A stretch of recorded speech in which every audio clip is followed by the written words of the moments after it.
복된 주일의 현장과 또 온라인으로 예배하는 모든 분들을 주님의 이름으로 환영하고 축복합니다. 우리 이 시간 함께 예배하는 분들을 바라보면서 이렇게 인사하겠습니다. 주님의 십자가를 묵상합시다. 주님의 십자가를 묵상합시다.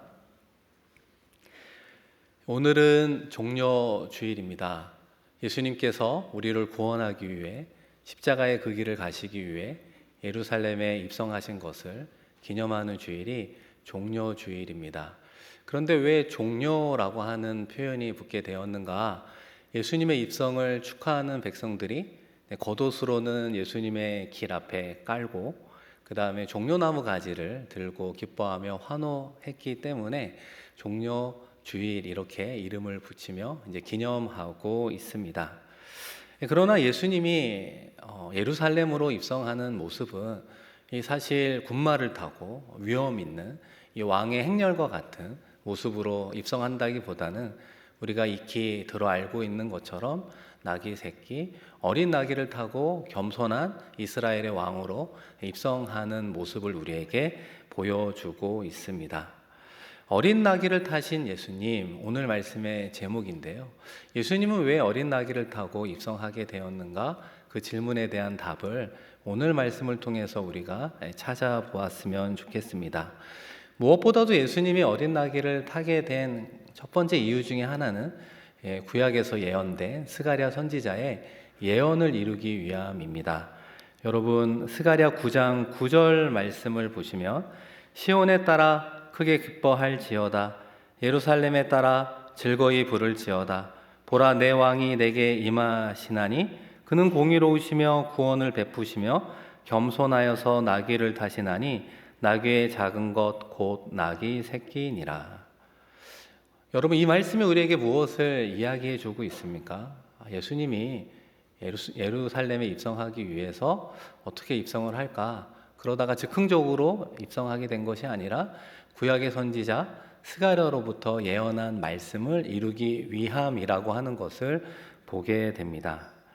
그런 의미에서 예수님의 공생의 3년의 발걸음은 자신의 뜻을 이루고 자신의 계획을 이루는 발걸음이 아니라 일관된 발걸음이었거든요. 하나님 아버지의 뜻을 이루는, 결과적으로 하나님의 주권 아래 순종하는 모습이 일관된 예수님의 모습이라고 말할 수 있습니다. 앞서도 말씀드린 것처럼 이번 예루살렘의 입성 가운데 많은 백성들이 기대하고 있다더라 라고 하는 소문이 있지 않았겠습니까? 예수님도 성육신하여 이 땅에 오셨지만 인성이 있었기 때문에 백성들의 환호에 어느 정도 반응해 주어야 하는 것이 아닌가, 막 이렇게 손을 흔들어 주고 말이죠, 같이 기뻐하고 이렇게 호흡해 주어야 하는가라는 생각과 더불어서 요즘으로 말을 한다면 그 당시 최고의 스타로 급부상하고 있는데 내가 좀 그런 모습을 보여주어야 하는 것은 아닌가, 인간적인 생각이 있을 수도 있었던 것입니다. 그런데 예수님의 입장에서는 그 부분을 전혀 모르시는 것은 아니지만 이 백성들의 환호에, 그 흥에 맞추어 행동하는 것이 아니라 앞서 말씀드린 것처럼 예루살렘에 입성하는 이 하나님의 뜻이 무엇인가, 그 중심이 무엇인가를 살피면서 흔들림 없이 예루살렘에 입성하고 있다는 것입니다. 예수님께서 그 발걸음을 통해 하나님의 뜻을 이루어 가고 있구나, 사람들의 환호와 기뻐하는 소리에 휘둘리지 않는 하나님의 말씀을 이루려고 하는 그 중심에 서 있었기 때문에 하나님의 뜻을 이룰 수 있구나, 우리에게 교훈하고 있습니다. 이스라엘 백성들은 예루살렘에 입성하는 예수님을 어떻게 맞이하고 있습니까? 여러분, 함께 읽었던 8절과 9절 말씀인데요, 우리 한번 같이 읽어보도록 하겠습니다. 무리의 대다수는 그들의 겉옷을 길에 펴고 나뭇가지를 베어 길에 펴고 앞에서 가고 뒤에서 따르는 무리가 소리 높여 이르되 호산나 다윗의 자손이여 찬송하리로다 주의 이름으로 오시는 이여 가장 높은 곳에서 호산나 하더라. 예수님은 계속해서 어린 나귀를 타고 예루살렘에 들어가시는 겸손의 왕의 모습을 보여주고 있습니다. 그런데 이스라엘 백성들의 시선은 어린 나귀를 타신 예수님을 향하고 있지 않다는 것입니다. 그들의 시선은 어디를 향하고 있을까요? 예수님에게만 향하고 있음을 보게 된다는 것입니다.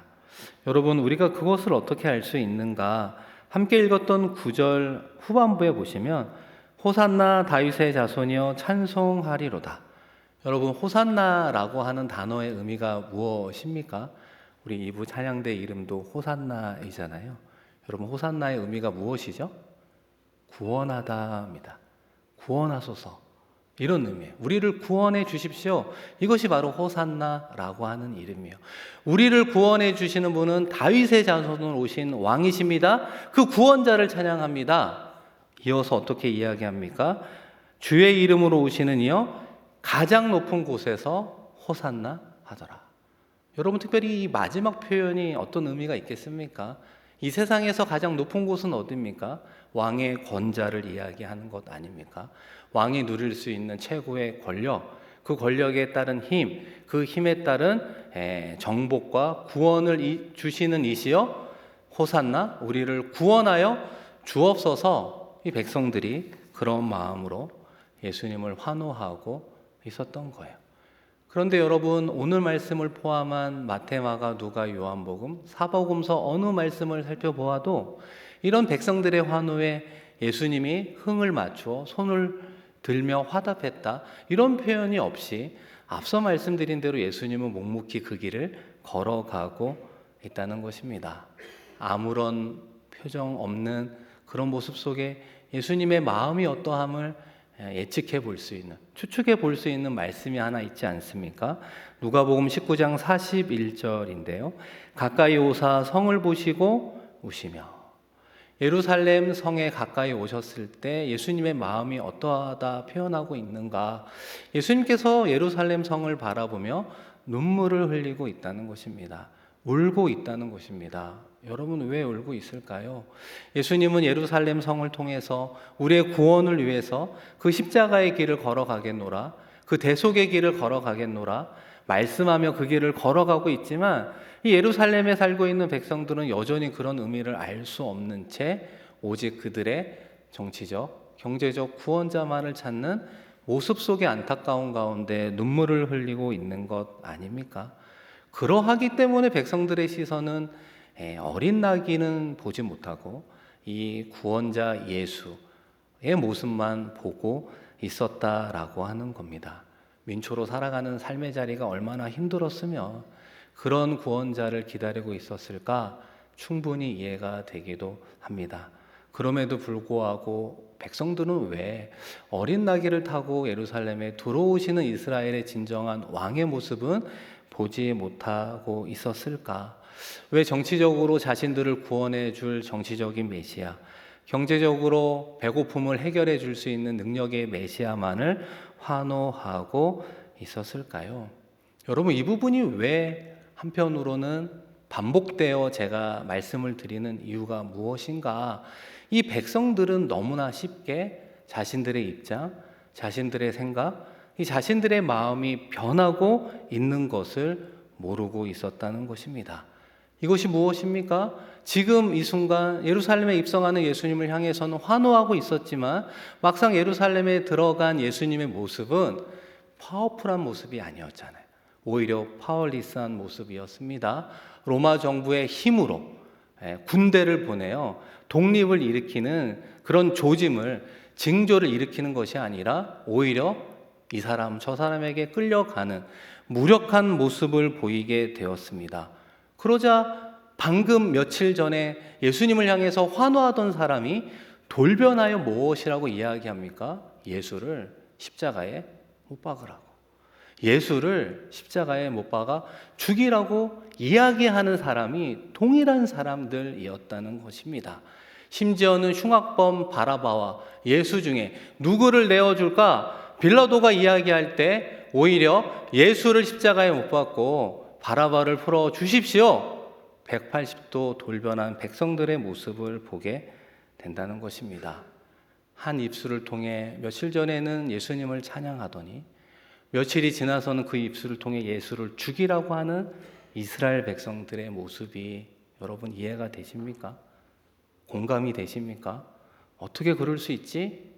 라고 생각할지 모르지만 그들의 모습이 곧 저의 모습이고 그들의 모습이 곧 여러분의 모습일 수 있다는 것입니다. 여러분은 도대체 우리의 구원자 예수의 상을 어떤 모습으로 생각하고 있습니다. 여러분의 구원자 예수님의 모습을 여러분은 어떻게 마음속에 그리며 신앙생활하고 있습니까?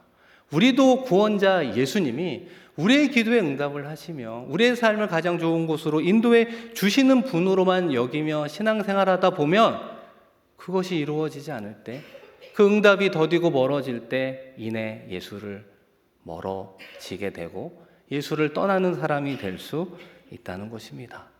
그렇기 때문에 우리는 성경이 가르쳐 주신 우리의 구원자 예수님을 알아가야 되는 것입니다.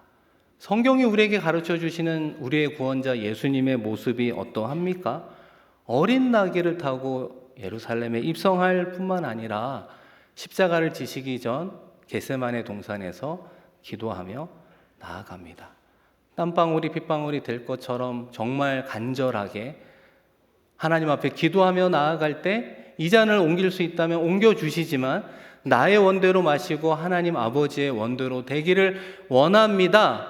그 죽음의 순간 앞에서도 기도함으로 나아가 자신의 뜻을 구하는 것이 아니라 정말 하나님의 뜻이 어디에 있는지를 구하는 기도자 예수의 모습이 우리의 구원자 예수의 모습이 되어야 한다는 것입니다. 예수님조차 그것을 본인의 힘으로 감당할 수 없기 때문에 그렇게 간절히 기도한 것 아닐까요?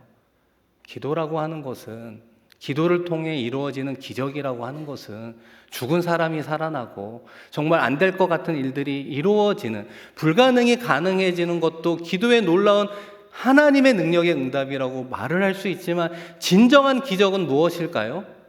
내가 질 수 없는 십자가를 기도하면서 나아갔더니 십자가를 칠 수 있게 해주셨다는 거죠.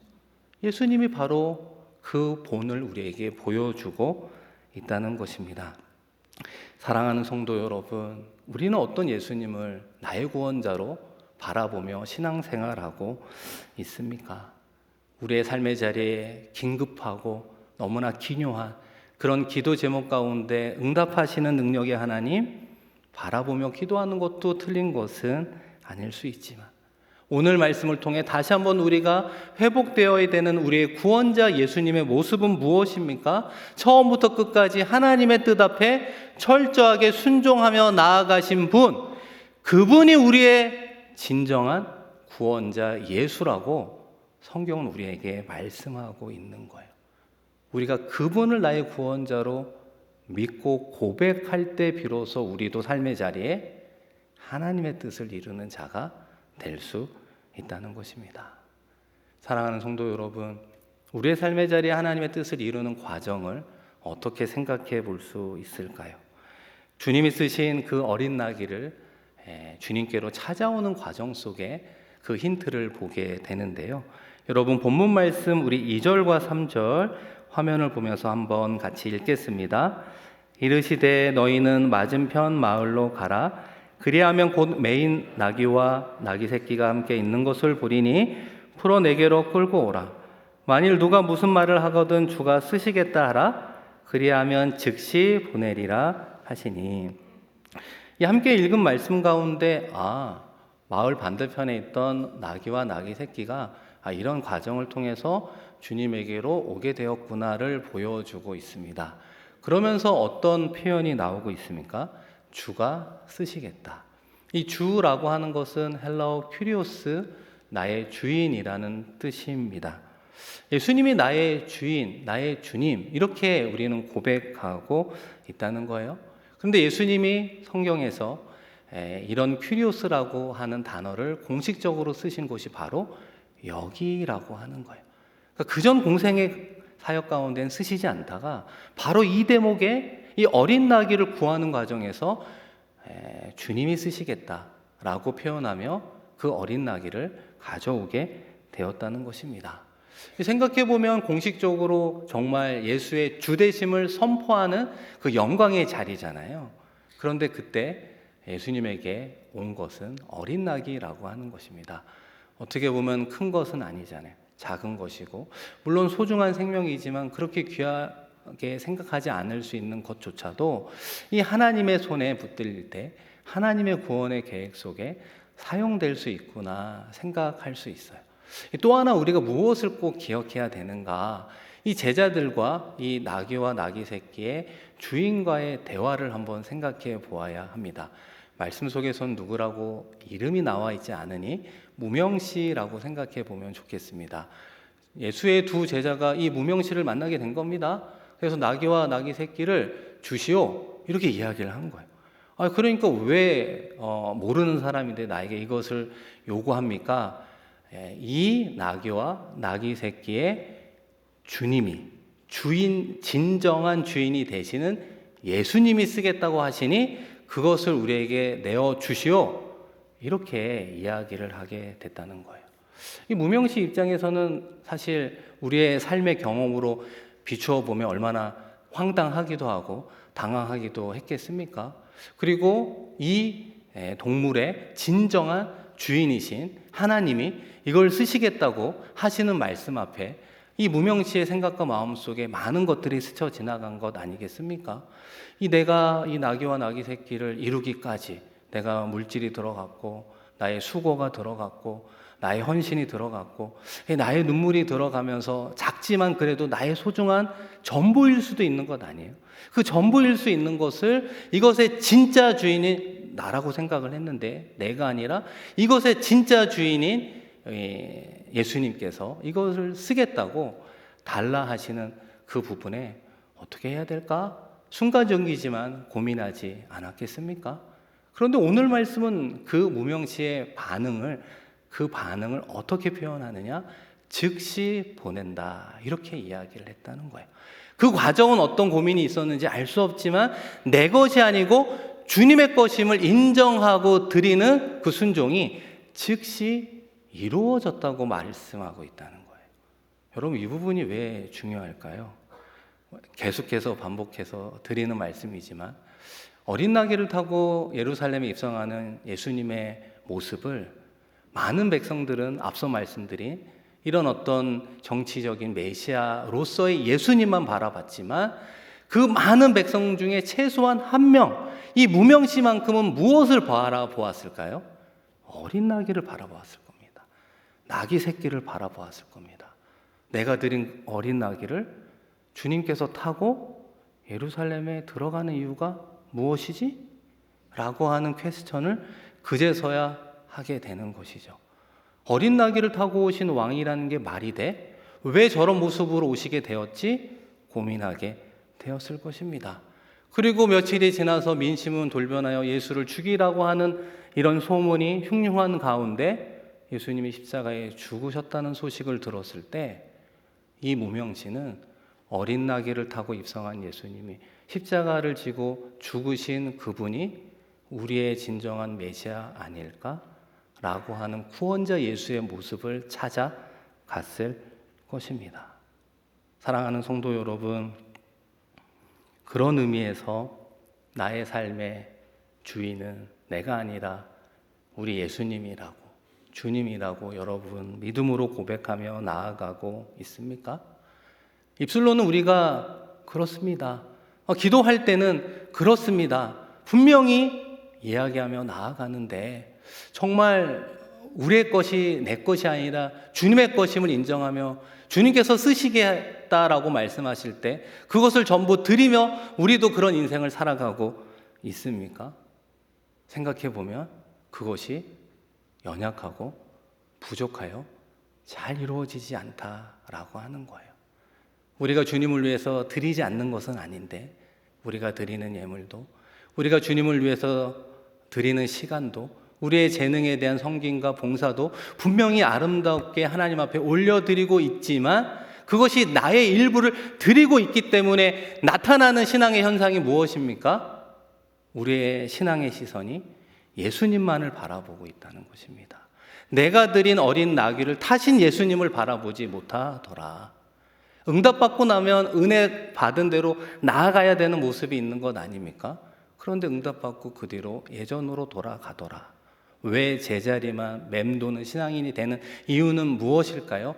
주가 쓰시겠다라고 하신 그 예수님의 인생의 주인 되신 그 말씀 앞에 진정으로 나의 것을 드려본 경험들이 우리의 삶에 너무나 적기 때문에 그렇다는 것입니다. 나의 전부를 드렸다면 그 전부가 주님의 손에서 어떻게 펼쳐져 가는가를 관찰하지 않을까요? 정말 드려보았는데 그것이 어떻게 주님 손에서 바뀌어가는지 살펴보지 않을까요? 나의 전부를 드렸는데 정말 하나님께서 그것을 통해 열매를 맺으시는지 확인해 보지 않을까요? 왜 확인을 안 하죠? 내 전부를 드려본 적이 없기 때문에 그렇습니다.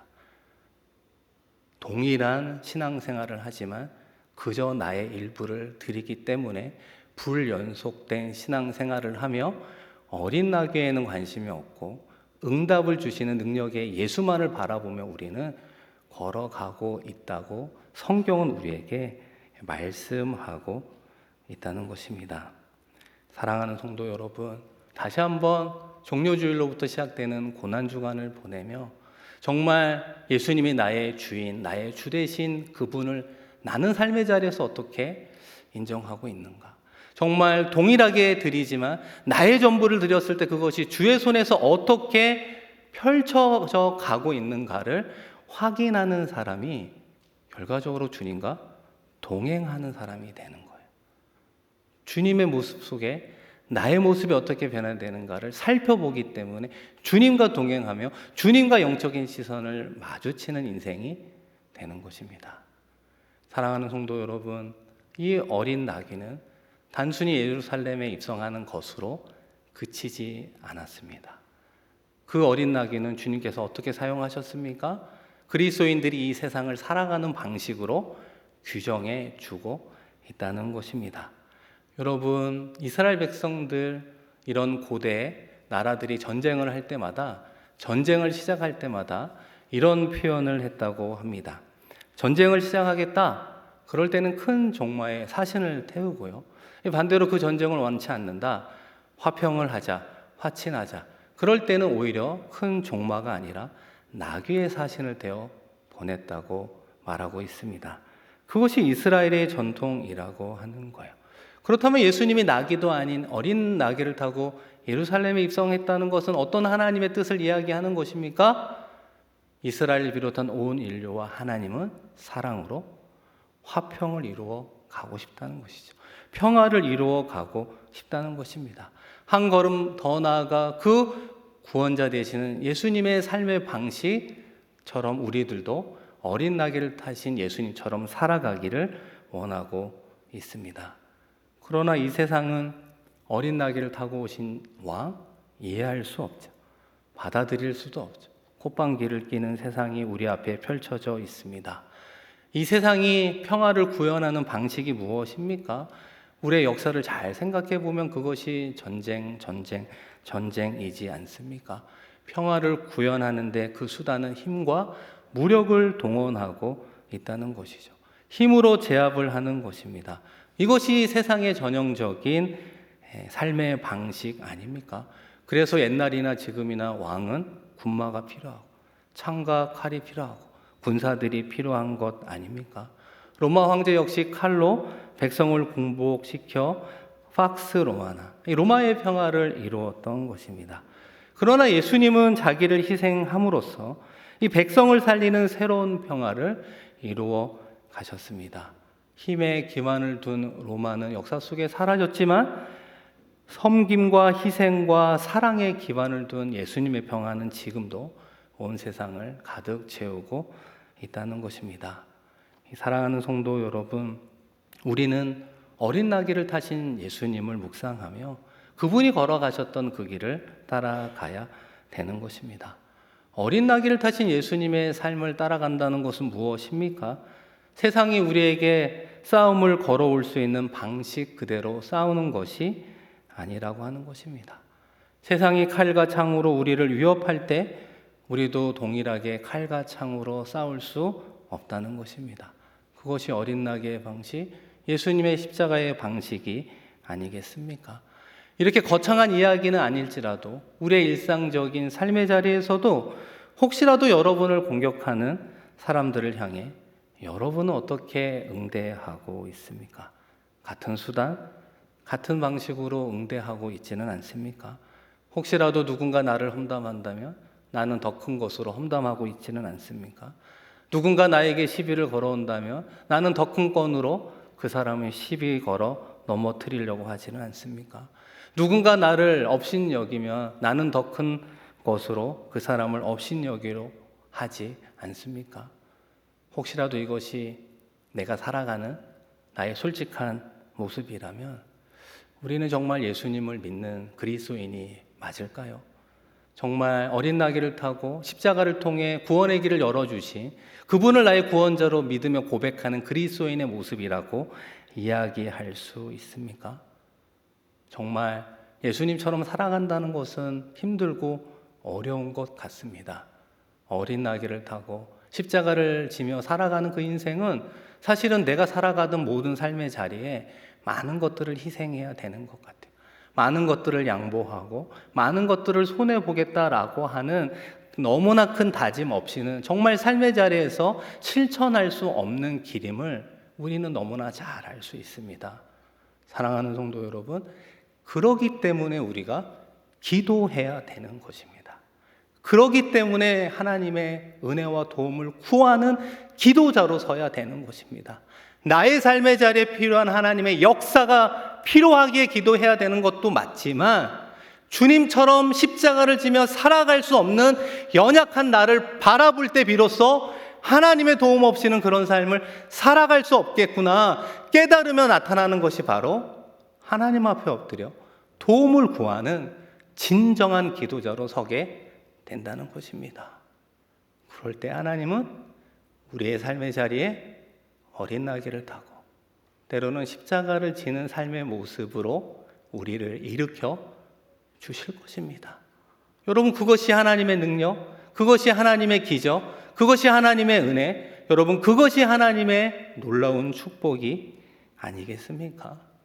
오늘 함께 찬양했던 마라나타라고 하는 찬양의 공명처럼 다시 오실 주님을 바라보는 것이 우리의 그리스도인의 운명이요 숙명이라면 주님께서 걸어가셨던 그 길을 내가 100% 따라갈 수는 없지만 주님처럼 주의 뜻을 이루기 위해 기도하며 나아간다면 하나님께서 우리의 발걸음을 그곳을 향해 믿음으로 내드릴 수 있는 힘과 은혜와 능력을 허락해 주실 줄로 믿습니다. 오늘도 이번 한 주도 어린 나귀를 타고 입성하신 예수님을 묵상하며 우리도 삶의 자리에 그분을 따라가겠습니다. 순종하겠습니다. 결단하며 나아가 승리하는 우리 모두가 되기를 주님의 이름으로 축원드립니다. 함께 기도하겠습니다. 이 시간 말씀 기억하며 기도할 때요, 나는 어떤 구원자 예수님의 모습을 가지고 있나요? 우리의 삶의 자리에 구원을 주신 하나님, 우리의 기도에 응답하시는 하나님, 우리를 위로하고 격려하시는 그분이 우리의 구원자 예수님이십니다. 그러나 그분 모습만이 전부가 아님을 깨달을 수 있는 마음을 허락하여 주셔서 우리의 시선이 어린 나귀에게도 아버지 하나님 둘 수 있는 귀한 마음 더하여 주셔서 정말로 하나님의 뜻을 이루기 위해서 걸어가셨던 그 예수님을 나의 진정한 구원자로 여기게 하여 주시고 그 삶을 살기 위해서 기도하는 자들이 되게 하여 주옵소서. 말씀 기억하며 마음 모아 기도하겠습니다. 하나님 아버지, 이 시간 우리 모두를 하나님을 예배하는 예배자로 불러주시니 고맙고 감사합니다. 하나님을 아버지라 고백하며 나아가는 이 예배의 시간, 아버지 하나님 찬송과 기도의 말씀의 시간 속에 더욱더 하나님을 사랑하노라 고백하는 우리 모두가 되게 하여 주셔서 나의 뜻을 이루는 인생, 우리의 자녀의 성공을 담보하는 인생이 아니라 하나님의 뜻을 이루는 인생, 우리의 자녀 가운데 하나님이 계신 비전을 이루는 인생 되게 해달라고 기도하며 나아가는 우리 모두가 되게 하여 주시옵소서. 내 힘으로 감당할 수 없습니다. 기도하게 하여 주시고, 기도하며 하나님의 능력 경험하게 하시고, 하나님의 기적을 경험하게 하시고, 하나님의 역사를 기념하는 우리 모두가 되게 하여 주셔서 예수님처럼 하나님의 뜻을 이루는 데 승리하는 우리 모두가 되게 하여 주시옵소서. 아버지 하나님 감사드립니다.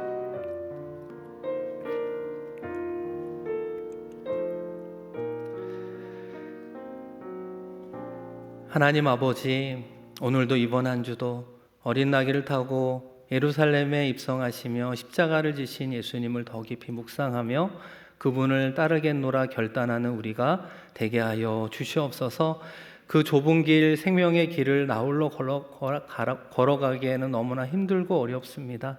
진정으로 주님 앞에 기도할 때 하나님 은혜를 주시고 일어날 힘을 주시고 걸어나 달려갈 수 있는 능력을 더하여 주시옵소서.